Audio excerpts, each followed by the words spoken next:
ಈಗ ಈ ವಿಷಯ ಏನಂದರೆ, ಈ ತಿಂಗಳ 24ನೇ ತಾರೀಕು, ಡಿಸೆಂಬರ್ 24ನೇ ತಾರೀಕು ಸರ್ಕಾರಿ ಬಾಲಕರ ಪ್ರೌಢಶಾಲೆ ಆವರಣದಲ್ಲಿ ಮತ್ತೊಮ್ಮೆ ಒಂದು ಸಾಂಸ್ಕೃತಿಕ, ನಮ್ಮ ಭಾರತೀಯ ಕಲೆಯ ಸಾಂಸ್ಕೃತಿಕ ವೈಭವ ಅನಾವರಣಗೊಳ್ಳಲಿದೆ.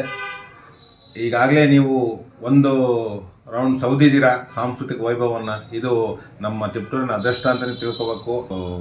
ಯಾಕಂದರೆ ಈ ಆಳ್ವಾಸ್ ನುಡಿಸಿರಿ ವಿರಾಸತ್ ಈ ಒಂದು ತಂಡದಿಂದ, ಮೂಡುಬಿದಿರೆಯ ಆಳ್ವಾಸ್ ಎಜುಕೇಷನ್ ಸೊಸೈಟಿ ಅವರ ತಂಡದಿಂದ ನಮ್ಮ ಭಾರತೀಯ ಸಂಸ್ಕೃತಿಯ ಎಲ್ಲ ಮಜಲುಗಳು ಅನಾವರಣಗೊಳ್ಳಲಿದೆ. ಸುಮಾರು 350ಕ್ಕೂ ಹೆಚ್ಚು ಕಲಾವಿದರು, ಎಲ್ಲ ಮಕ್ಕಳು, ಶಾಲೆಯಲ್ಲಿ ಓದ್ತಕ್ಕಂಥ ಮಕ್ಕಳು, ಅವು ಅತ್ಯುತ್ತಮ ತರಬೇತಿಯನ್ನು ಪಡೆದು ಈ ಒಂದು ಕಾರ್ಯಕ್ರಮವನ್ನು ನಡೆಸಿಕೊಳ್ಳಲಿದ್ದಾರೆ.